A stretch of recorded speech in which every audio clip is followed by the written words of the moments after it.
आज आपसे सवाल किया गया कि क्या जल स्वावलंबन अभियान पानी के क्षेत्र में आत्मनिर्भर बना पाएगा और उस पर आपकी राय मिली। इस राय के मुताबिक जो दर्शक कहते हैं 65% दर्शकों की राय हाँ में है कि जल स्वावलंबन को लेकर उम्मीदें हैं, जबकि 35% फिलहाल पहले दिन इस राय से इत्तेफाक नहीं रखते। ऐसे हालात में बेहतरी का रास्ता क्या होगा? मेंदोला साहब, पहले आपका सुझाव जानना चाहता हूँ, जल स्वावलंबन सार्थक कैसे किया जा सकता है? मॉनिटरिंग सिस्टम डेवलप करना पड़ेगा हर स्टेज के ऊपर, हायर लेवल से लेके लोअर लेवल तक और लोअर से लेकर के हायर लेवल तक। जब तक हम एक सिस्टम डेवलप नहीं करेंगे, अकाउंटेबिलिटी तय नहीं करेंगे, जवाबदेही तय नहीं करेंगे और रेगुलर मॉनिटरिंग कि पैसा जो खर्च हो रहा है वो ठीक से हो रहा है कि नहीं हो रहा है, पर्यावरण संरक्षण के पक्ष पे हमने क्या क्या काम किए, चारा गाँव की हमने सुरक्षा की है नहीं, अगर जितने भी जल स्रोत हैं उनकी सीमा से हमने नो कंस्ट्रक्शन जोन घोषित किया है या नहीं किया है, ये सारे काम करने पड़ेंगे। जनता को इन्वॉल्व करना पड़ेगा, एजुकेट करना पड़ेगा, संवाद कायम करना पड़ेगा पंचायतों के स्तर से लेकर के हायर लेवल तक। जब तक हम लोगों के विश्वास में नहीं लेंगे तब तक इसमें कोई भी उपलब्धि होने वाली नहीं है। कारण कि सबसे बड़ी भारी बात यह है कि लोग क्या सोचते हैं, नागरिक क्या सोचता है, किसान क्या सोचता है, मजदूर क्या सोचता है, वो क्या उसे अपना प्रोग्राम मानता है कि नहीं मानता है। इसके लिए जनप्रतिनिधियों को आगे आना होगा। परंतु दुर्भाग्यपूर्ण स्थिति है कि दोनों पॉलिटिकल पार्टी जो बड़ी फोर्स है यहाँ, उनकी पब्लिक एजुकेशन के मामले में बड़ा कंसेप्ट खराब है। वो चाहते ही नहीं है कि लोगों के साथ सीधा संवाद किया काम किया। आज अगर सीधा संवाद कायम करें तो बहुत सारी समस्याओं का निराकरण अपने स्तर पर हो सकता है, गाँव के स्तर पर हो सकता है। आपका मानना है कि यहाँ स्थानीय सुझाव लेने चाहिए, झालावाड़ में सुझाव अलग होंगे और बाड़मेर में अलग?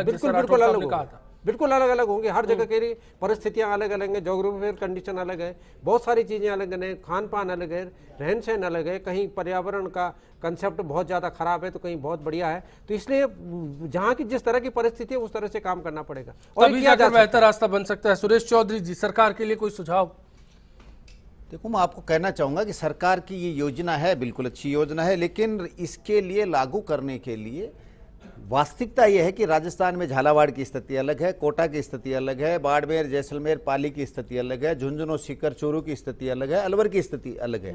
यहाँ इस योजना को जनता में जब तक जागृति लाके पानी बचाओ, इसका संग्रहण करो, इसके बारे में जनता को जब तक नहीं जोड़ा जाएगा और पुराने आप जब तक उनके सारे जो भी स्रोत हैं उनके रास्ते क्लियर नहीं किए जाएंगे, तब तक जब पानी जाएगा नहीं तो संग्रह कायका होगा।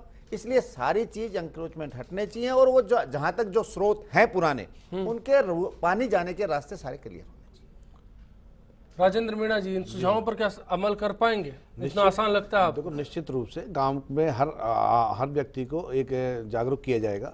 आज वहाँ के जनप्रतिनिधि उनको जागरूक किया जाएगा, अधिकारियों पर मॉनिटरिंग की जाएगी, के द्वारा मॉनिटरिंग कराई जाएगी और निश्चित आम आदमियों को, एनजीओ को जो आज सहयोग मिल रहा है, जो सब निश्चित रूप से हमारे मुख्यमंत्री जी की यही सोच है, सरकार की यही सोच है कि निश्चित रूप से अच्छी योजना चले और ये योजना निश्चित रूप से सफल होगी।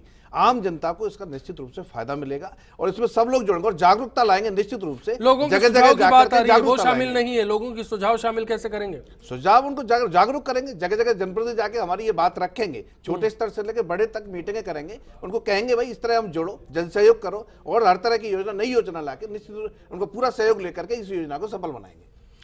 राठौड़ साहब, फाइनल कमेंट के लिए मैं आपका रुख कर रहा हूं, आपसे समझना चाह रहा हूं कि कॉन्सेप्ट की बात की जा रही है, लेकिन कॉन्सेप्ट में अगर ऊपरी तौर पर कोई खामियां नजर आ रही है तो वो क्या है? सरकार से सीधा आपका संवाद क्या होगा? सबसे पहले जो खामी नज़र मुझे आ रही है कि ये जो 3000 गांव कैसे छांटे।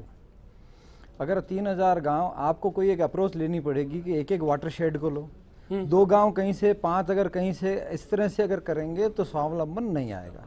स्वावलंबन के लिए एक क्लस्टर बेस्ड अप्रोच होनी चाहिए कि एक वाटर शेड, चाहे माइक्रो वाटर शेड हो, उसको ट्रीट किया और उसको स्वावलंबन बनाया। तो एक तो पहला तो अप्रोच में प्रॉब्लम है। दूसरी अप्रोच हो सकता है कि वो इस तरह सोचें। तो दूसरी है वो है जवाबदेही जी। और जवाबदेही के लिए आपको मॉनिटरिंग टीम खाली सरकार की नहीं, वहाँ सामाजिक और एक पूरा एक बनाना पड़ेगा, चाहे वो उसमें जनप्रतिनिधि भी हो, एनजीओ भी हो, सरकार का आदमी भी हो, और जवाबदेही फिक्स हो। अगर नहीं होता है तो उसकी जवाबदेही, उसका पनिशमेंट भी होना चाहिए। तीसरी बात, डिस्ट्रीब्यूशन लेवल पे भी कुछ कह रहे थे। हाँ, और तीसरी बात था कि जो डिमांड साइड मैनेजमेंट अगर जब तक नहीं होगी, सप्लाई साइड कर रहे हैं हम, पानी बढ़ाएंगे, लेकिन उसको जब उसको यूज करने के लिए, उसको काम में लेने के समय अगर हमने उसका ठीक से संरक्षण नहीं किया तो वो भी दिक्कत आएगी। पीने के पानी में इतनी समस्या नहीं है, पीने के पानी में स्वावलंबन आ सकता है आराम से, लेकिन जो कृषि है उसके अंदर सोचना पड़ेगा। तो वो वोट बैंक से सीधा सीधा जुड़ा हुआ है, तो उसको कैसे संतुलन बनाएंगे कि कृषि को कम करेंगे, ज़्यादा करेंगे, एक फार्मर की, एक कृषक की आय कैसे, क्या ऐसे तरीके हो सकते हैं कि खेती से उसको अलग हटाकर उसकी आय बढ़ा दी जाए और खेती में वो पानी वैसे भी 20% है इरिगेटेड एरिया, तो उस 20% कहाँ है डार्क जोन में, आपको कहाँ खेती, जैसे अगर हम कौन सी खेती करेंगे, कौन सी फसल लेंगे, अगर ये तय कर दें, कोई कहते हैं ऐसा हो नहीं सकता, तो वो हो सकता है। आपने जैसे अफीम की खेती को रेगुलेट करते हैं ना, तो सरकार को दृढ़ इच्छा रखनी होगी, मजबूत इरादे रखने होंगे। एक इसके साथ में जो महत्वपूर्ण चीज ये है कि एक टेक्निकल टीम बनानी पड़ेगी, क्योंकि हर जिस क्षेत्र में काम करेंगे बहुत सारी इंफॉर्मेशन चाहिएगी डिसीजन लेने के लिए, चाहे वो जियो हाइड्रोलॉजी हो, जियोलॉजी हो, ऊपर सरफेस वाटर हो, रेनफॉल की हो, उनका एक तालमेल बनाकर जब तक उनको वो ज्ञान नहीं देंगे तब तक बेहतर रास्ता नहीं बन सकता।